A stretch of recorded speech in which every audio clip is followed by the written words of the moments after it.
O dito muna tayo kay Inday Sara Duterte. Total naman, malapit at nalalapit na po mga kababayan yung impeachment no sa Senado at sabi nga ho ni Chis Escudero sa ano na yan sa July pagkatapos ng SONA ng ating Pangulo, mga kababayan. Asa na tayo? Stop screen? Ano ba itong ini-screen natin? O, yun. Naku, dito na tayo. O, pakita natin ito. Kay Inday Sara Duterte. Ayan. Ayan. Babalik lang ho tayo, mga kababayan. Kasi ito po, yung mga pag-uusapan doon sa impeachment ni Inday Sara Duterte, mga bossing. At talaga namang po-focus yan, although merong mga bribery, meron yung mga sobre-sobre, pag-uusapan din ho natin yung mga sobre-sobre, mga kababayan. Ha? Dahil kasama po yun sa impeachment. Kasama din ho, mga boss chief amo sir, yung kasama din ho dyan, mga kababayan, yung pagbabanta ni Inday Sara Duterte sa Pangulo, sa asawa ng Pangulo, at doon sa pinsan ng Pangulo. Doon ho, mga kababayan. Tingin ko, ang pinakaligwak po dyan, mga bossing, doon po sa pagbabanta sa buhay ng Pangulo. At dito ho, sa confidential funds. No? Kasi wala eh. O eto, sige, lahat ng dedebate, pag-usapan natin itong confidential funds na to. Alam ko na sasabihin nyo, confidential funds nga eh. Alam mo ba ibig sabihin ng confidential? Yun ho ang ibabanat niya mga yun. Alam mo ba ibig sabihin ng confidential? Alam namin ang ibig sabihin ng confidential. Pero hindi ibig sabihin, pati sa Commission on Audit, confidential. Yung mga pangalan na yun. Tinambakan ho ng OBP, tinambakan ho ng Department of Education. Mga bossing, nung panahon ni Inday Sara Duterte pa ang nanunungkulan sa DepEd, tinambakan ho nila, mga kababayan, nung mga Kokoy Villamin. Yung Jukes de Asim. Para doon sa mga bago dito sa ating channel, nagtatanong, Mark, ano ibig sabihin? Ano ang malapit na naiisip mo doon sa Jukes de Asim? Di jogang maasim ho. Yung ilalim ng joga, iangat mo. Kapag yung mga DDS na babae, hindi nag-oogil ho, angat mo, amoy mo, ang asim nun. Diba? Yun.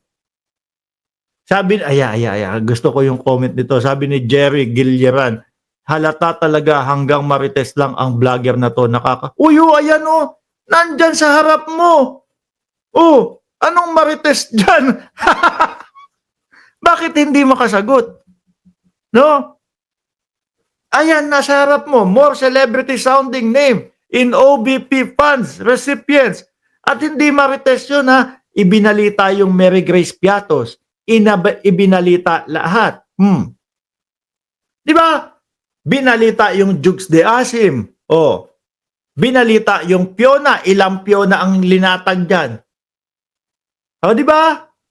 At Kongreso, galing sa Kongreso, at yung sinasabi ng Kongreso, yaan po ang pinasa ng Department of Education na dati nakaupo si Inday Sara Duterte. At nung Office of the Vice President, pinasa nila yan sa COA. At sinubukan nilang hadlangan yan na ipakita. Diba sa Congress? Ba't ayaw pakita? Mabubuko. No? Na pinaglalaroan nila yung mga resibo. Mabubuko na hindi sila sanay tanungin about sa mga ganito. Kasi bakit? Nung dating Pangulong Duterte ang presidente, hindi naman kami natatanong ng mga ganyan eh. Kaya ayaw, di ba? Nung medyo naiipit na yung mga katanungan sa kanila, doon sa Congress, mga bossing, sumasakit na ang dibdib nila Sulaika. Nag-aartihan na po, dala na sa ospital, etc., etc. Ipit, hindi kayang sagutin. Kaya diyan ho, nakikita ko, diyan mga kababayan, yan madidiin ho si Inday Sara Duterte. Diyan talaga mapopokus ang impeachment. At take note ha, yung mga resibo na yan, hindi ho ginawa lang ng Congress. Sila po mismo ang nagpasa nung mga pangalan ho na yan. no? Meron pang ano, mango something. Oh. Ayan oh, balita oh, Philippine News Agency, lawmaker sees pattern in BP Sara confidential funds. Tapos sasabihin nitong mga DDS, eh, marites lang daw ho tayo, mga kababayan. Ano ang marites? Yung sasabihin ni dating Pangulong Duterte na adik si Bongbong Marcos. Tapos 2 oras makalipas, sabi ng PIDEA, oh, wala pong ganong katotohanan. No? Wala naman po talaga sa amin yung ano eh. Wala sa listahan namin si Bongbong Marcos. O sino mas marites sa amin? Nung tatay ninyo, oy, sulid muna tayo. Nakakalimutan na natin eh. Mga DDS, isa muna dyan. Sulid, no? Nakakalimutan natin sumigaw nung sulid eh. Oh, sino ang mas marites sa amin ni dating Pangulong Duterte na nagsasabi adik ang ating Pangulo pero wala, nabutata ng PIDEA. Di ba? Ay, gustong umakyat. Sabi ni Caribbean Pirate, hindi patas ang laban sa debate pag sa comment section. Eh, pagka walang pangalan, dyan lang sa comment section. Di ba?